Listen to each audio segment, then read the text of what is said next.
sharing the gospel must be done boldly even before the powerful. Second, sharing the gospel must be done in the power of the Holy Spirit. It must be done in the power of the Holy Spirit. Again, our text, Acts 4, 7 to 10.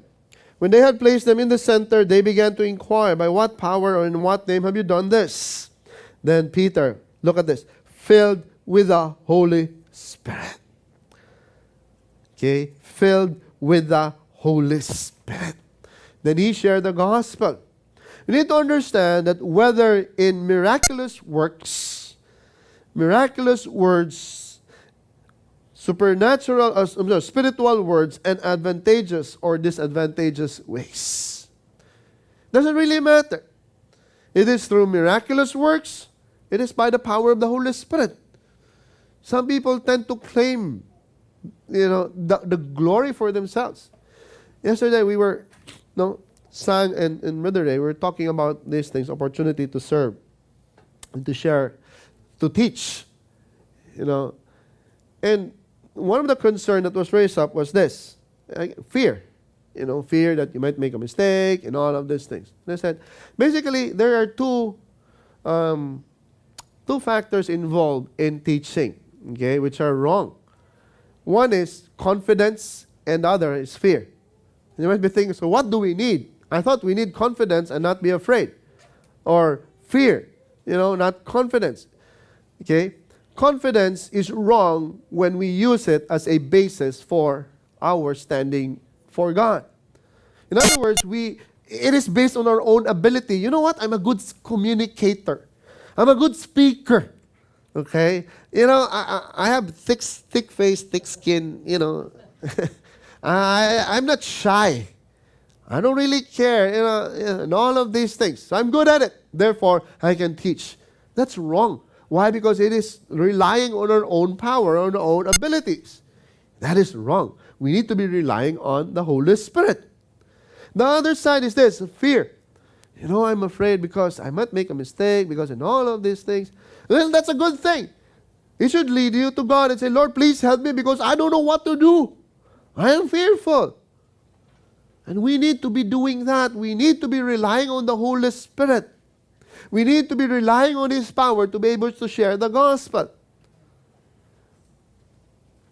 Question, how sure are you? Are you sure that when you die, you will go to heaven?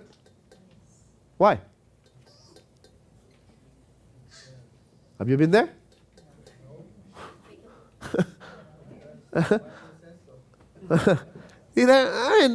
How sure are you? Are you really sure that you will end up there? Why?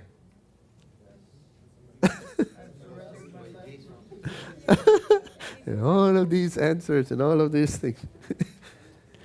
Okay? Now, if you are so sure that you will be saved when you die, that you will go to heaven, okay? In other words, that's the promise of God. He who began a good work in you will complete it in the day of Jesus Christ. Those who believe in Him will not perish but have everlasting life. And this is applied to our lives by the power of the Holy Spirit.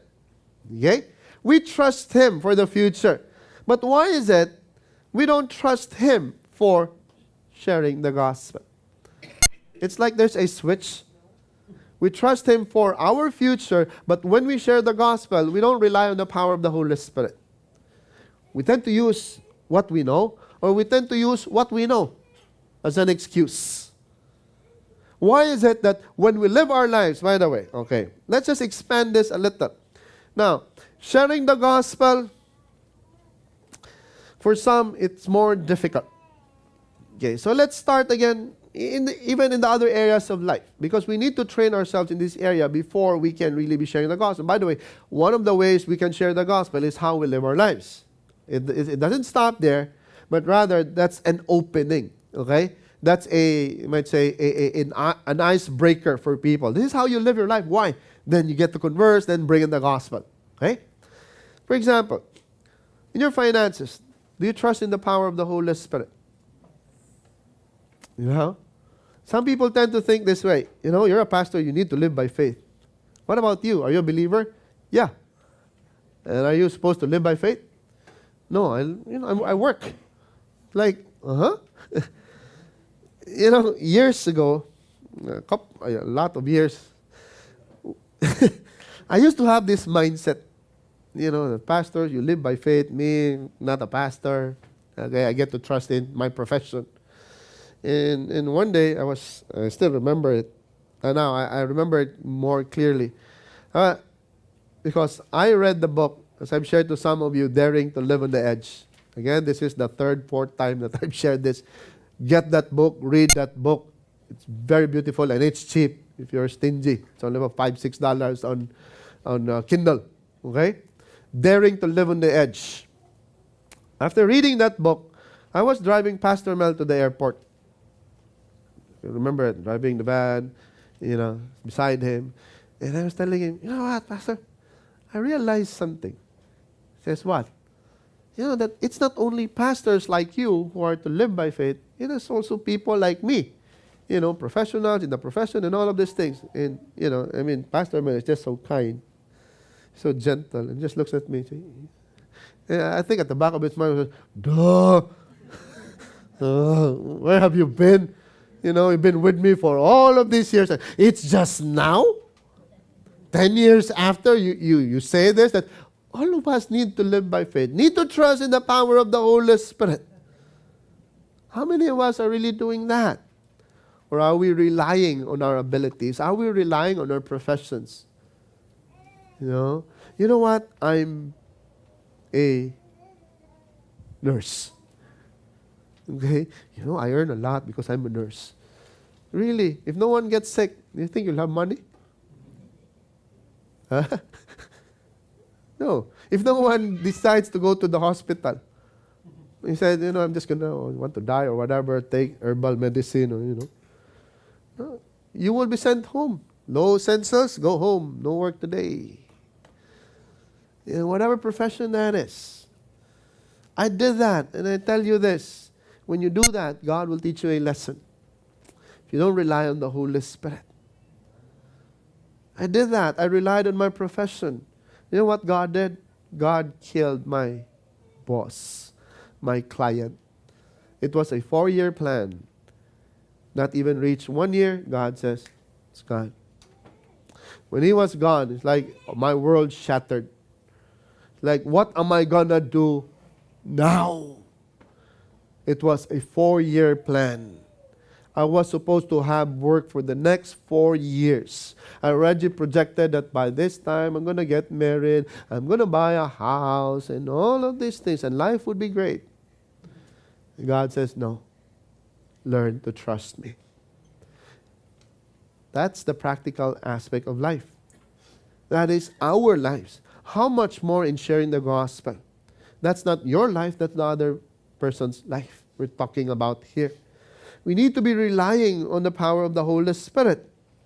1 Corinthians 2 verse 1, again Paul says this, when I came to you, brethren, I did not come with superiority of speech or of wisdom, proclaiming to you the testimony of God. For I determined to know nothing among you except Jesus Christ and Him crucified. I was with you in weakness and in fear and in much trembling.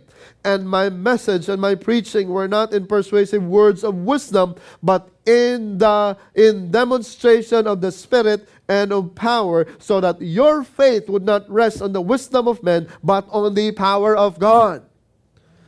Paul, who was knowledgeable, says, my knowledge, I did not trust in this. It is on the power of the Holy Spirit.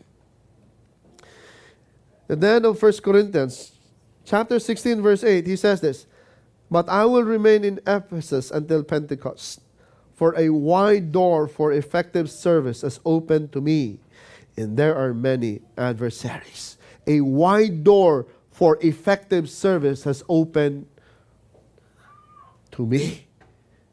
See that he was not relying on his strategies, on his style and all of these things. But he trusted the Holy Spirit to work. And when he saw that, he acted. He saw that there's a door open for him by God. He says, I'm going to stay here. Why? Because I will share the gospel.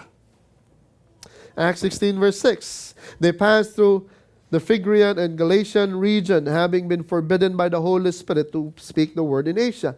That's why I say whether in advantageous or disadvantageous ways. If the Holy Spirit says no, then don't do it.